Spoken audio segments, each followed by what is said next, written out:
A casa da amante fica só a 600 metros da casa onde o Luiz morava com a Larissa.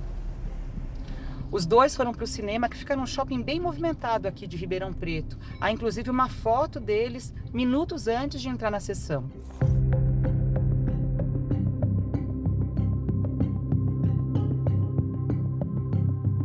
Fui ao banheiro num momento e minha esposa tinha mandado uma mensagem para mim me perdoando, falando que ela não queria se separar de mim, que ela me amava, que ela queria ser feliz, me fazer feliz e reconstruir nosso casamento. Isso é a última mensagem que minha esposa me mandou. A troca de mensagens que a polícia encontra no celular de Larissa é diferente do que conta Luiz. Nós verificamos que várias mensagens foram apagadas, né? O telefone que ele apresentou para a gente eram telefones com conversas, trechos de conversas apagadas. E isso na perícia foi apontado. É o celular de Larissa que mostra o diálogo. Eles voltaram para a casa da Letícia e o Luiz passou a noite lá. Naquela noite que antecedeu, aí na noite que a Larissa morreu, ele dormiu na sua casa? Dormiu. Que horas a senhora saiu de lá? Eu saí, era umas 10 e pouco. A senhora deu alguma medicação para Larissa naquela noite? Não. A senhora não deu omeprazol para ela? O omeprazol que eu peguei para mim tomar... A senhora deu a medicação ou não? Não, eu tomei. Aí ela falou que queria tomar um. Mas por quê? Porque ela estava com de enjoo. A senhora viu ela tomando? Não lembro.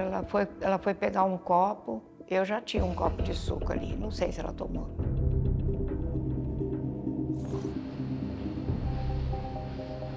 Eu sou Bruno Corrêa Ribeiro, sou advogado da senhora Elizabeth Arrabassa. Um fato muito importante é que depois que a senhora Elizabeth vai embora do apartamento, já praticamente 1 hora, um pouco mais até, a Larissa manda uma mensagem para a Elizabeth via WhatsApp. Isso comprova que quando a Elizabeth sai do apartamento, a senhora Larissa está com vida. Na manhã em que a Larissa é encontrada morta, logo cedo, a Elizabeth avisa o Luiz que a nora não tinha passado bem a noite. Ele vai para casa, mas as atitudes do médico vão gerar dúvidas para a polícia.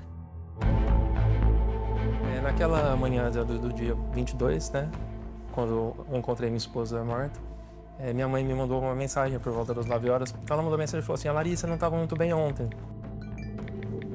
Quando a senhora saiu da casa, qual era o estado da Larissa? Tava ótima, de roupa normal. Mas o Luiz conta no depoimento, e pelas provas que estão no processo, a senhora não fala isso para ele. A senhora disse que ela não estava passando bem. Ela estava passando bem? Ela estava triste, chorando, assim. Mas ela não estava passando mal, não tinha enjoo, não tinha diarreia, não tinha vômito? Não. Elizabeth se contradiz. Na manhã seguinte ao crime, ela enviou uma mensagem a Luiz alertando sobre o estado de saúde da nora. Este é o momento que Luiz retorna para o apartamento, às 9h54 da manhã do sábado, 22 de março. Então eu fui no quarto, coloquei meu pijama e voltei para a sala para preparar o café da manhã da minha esposa, né? Eu sabia que ela tinha tido, ela não estava bem naquela ocasião, né? Que ela pode ter tido diarreia, tudo, mas sim, a diarreia é uma coisa comum, pelo menos na prática médica ou de qualquer pessoa. A hora que eu abri a porta, nossa cachorrinha Pandora estava me esperando e eu fui pro quarto, como eu tinha dormido na casa da Letícia, fui trocar de roupa. Após a Elizabeth passar essa mensagem, o que ele faz? Ele vai comprar croissant. Coloca no Waze e vai para a residência dele. Sobe o elevador com uma roupa. O que seria normal? Uma pessoa normal, o que seria natural? Uma mensagem dessa, você imediatamente procurar a tua esposa e verificar o que está acontecendo. Não, ele narrou para a gente que ele foi tomar café da manhã e preparar o café da manhã para Larissa.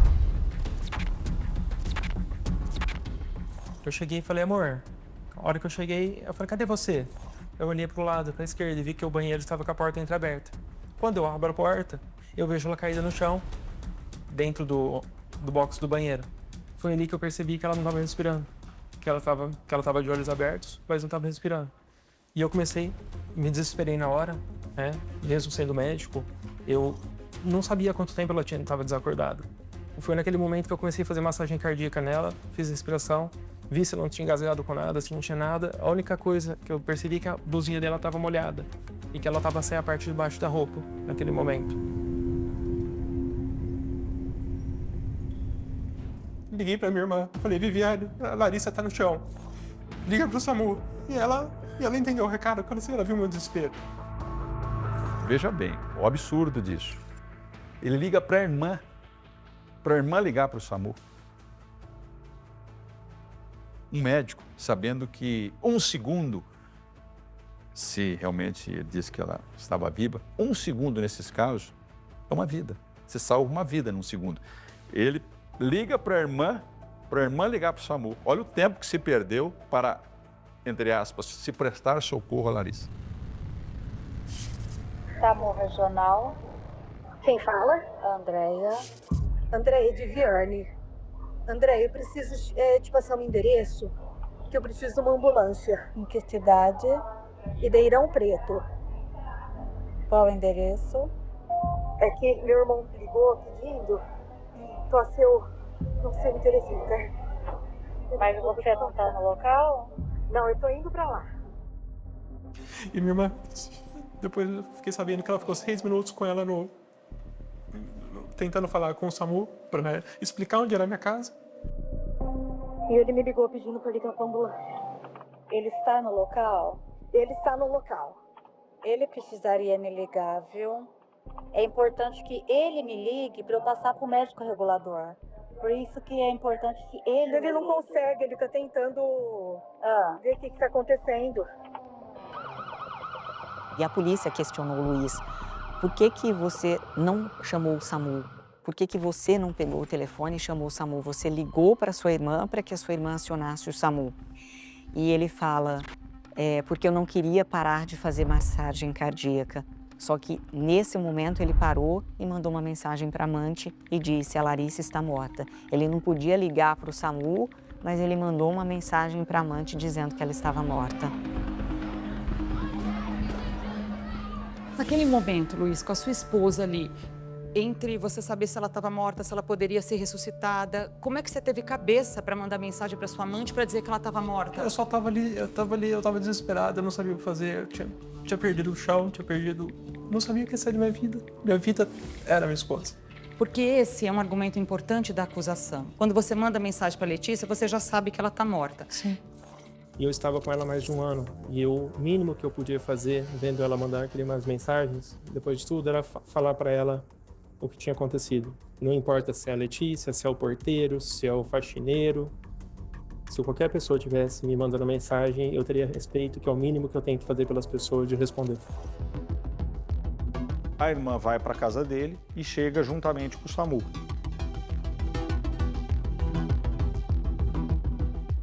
A acusação diz que, quando chegou o SAMU para fazer o socorro da sua esposa, você teria simulado esse pedido, salva minha mulher.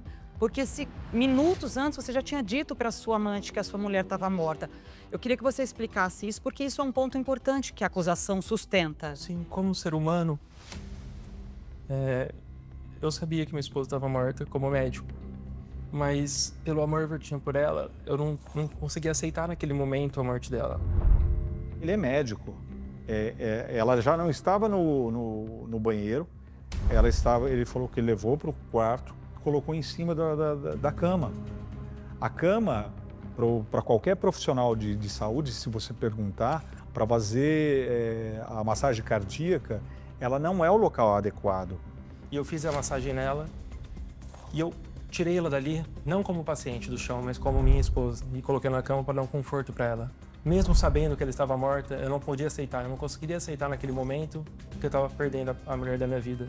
E ali eu tentei fazer também a ressuscitação dela. Segundo o IML, a professora já estava morta há 5 horas. A equipe dos nossos patrulheiros, ao chegar pelo local, informou que a médica já havia constatado o óbito, inclusive ela já estava com rigidez cadavérica. Você percebeu se ela estava em rigidez cadavérica? Quando eu puxei ela, ela não estava rígida. Ela tinha a perna esquerda estava um pouco mais dura. Mas assim, eu não tinha como precisar quanto tempo ela estava ali. Eu sabia que a alma dela não estava ali mais, mas não tinha como não tentar salvar os planos. A equipe médica eles confirmam que ela está com uma vestimenta seca embaixo e molhada em cima, né? E isso não o que ele narrou para a gente não teria motivo para acontecer isso, senão ele dá banho nela, que poderia estar alterando ali as provas para a gente. E eu não queria que as pessoas vissem minha esposa daquele jeito. Foi naquele momento nesse intervalo de tempo, que eu peguei ela no colo, tirei ela do chão e coloquei ela na cama. E coloquei o shortinho nela. Eu não coloquei a calcinha, nada, só coloquei o short, porque eu não queria que ninguém visse ela daquele jeito.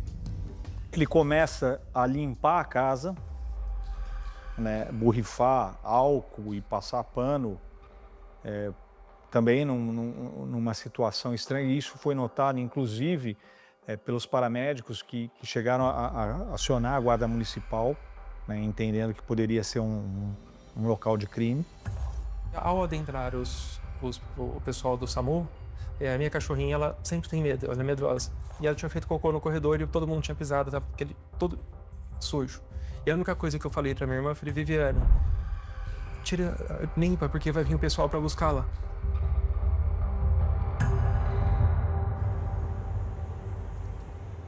Os guardas que estavam ali presentes disseram que ele quis tomar banho, trocar de roupa e limpar toda a cena ali, borrifando álcool. O que aconteceu? Qual era a preocupação do Luiz naquele momento? Ele tinha colocado um pijama, aí interfonaram e disseram que é a polícia. A irmã dele que falou, Luiz, como é a polícia, pode ser que eles vão querer que você vá para uma delegacia, a gente nunca passou por isso. Coloca a mesma roupa que você estava. Por isso que ele se trocou na frente de todo mundo. E dentro do apartamento, isso está em depoimento, eles falam sobre cremar o corpo da Larissa e nunca a Larissa demonstrou essa vontade para os familiares. E o Luiz disse que queria cremar o corpo dela. Você chegou a brigar com a família por isso? No momento eu briguei com eles. Eu só explanei a possibilidade, né, dela ser cremada por um desejo dela.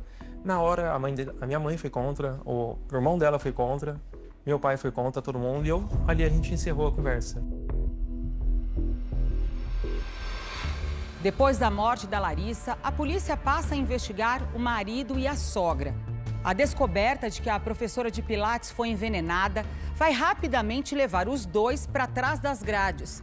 Aí começa uma investigação que vai gerar muito debate e também revirar o passado da família.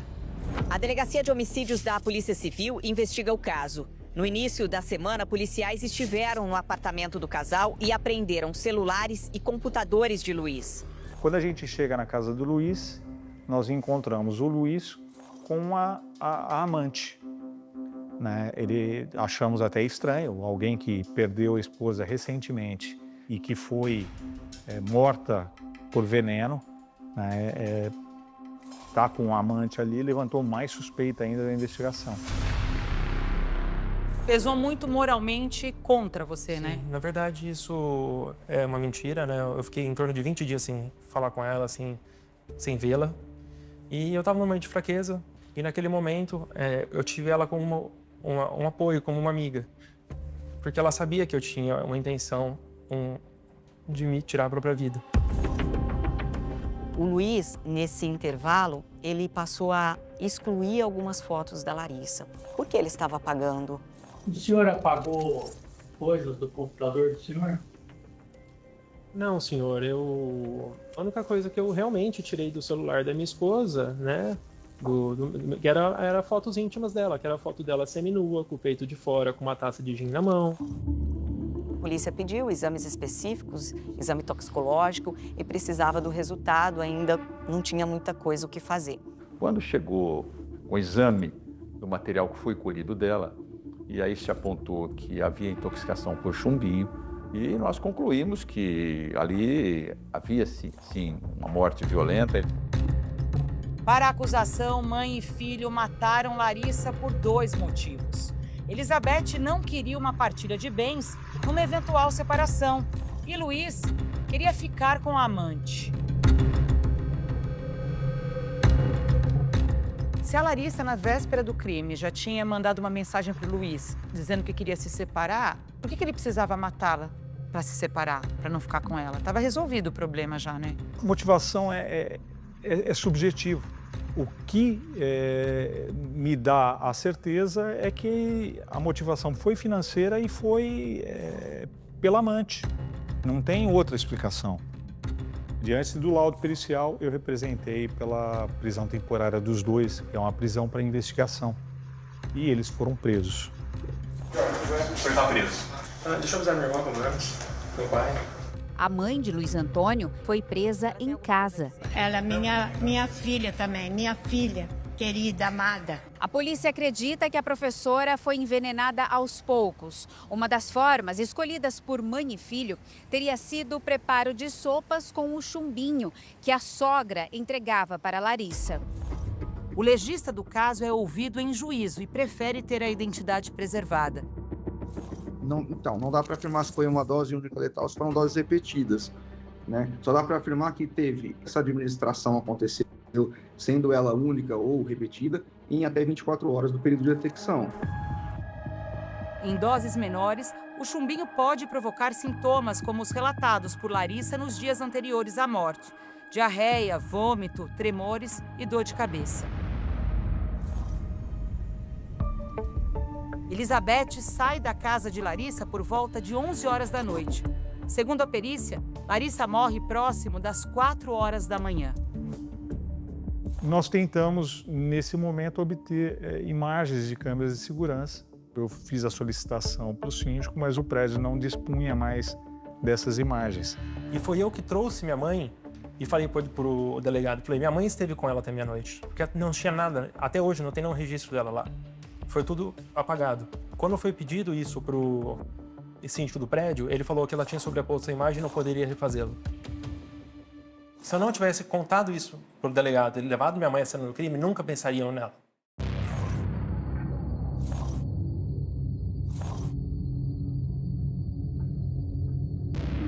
No dia 19 de março, a Elizabeth ela faz pesquisas no telefone dela sobre a palavra chumbinho e intoxicações e sintoma. Por que a senhora pesquisou na internet sobre os efeitos do chumbinho? Porque eu já tinha ouvido falar, mas eu nunca soube como era isso. E por que essa curiosidade agora? Eu tenho mania de pesquisar tudo no Google, né? Mas por que chumbinho, dona Elizabeth? Porque na hora que ia fazer os exames, acho que foi o meu filho que pediu para fazer todos os tipos de exame, que ele queria saber a causa, se tinha mais algum problema com ela. Segundo a senhora Elizabeth, e ela narra também, ela é trazido também esse ponto, que ela teria solicitado a uma amiga, aliás, essa amiga, essa testemunha, ela fala que a Elizabeth liga para ela pedindo chumbinho e a Elizabeth diz uma outra versão. Antes da morte, a senhora pediu para uma amiga sua chumbinho. Isso está no depoimento. Pedi, não. Ela que falou isso. Ela está mentindo? Sim. Por que ela está mentindo? Não sei, porque ela distorceu a conversa. A senhora nunca pediu chumbinho para ela? Ah, por que? Como que ela ia ter?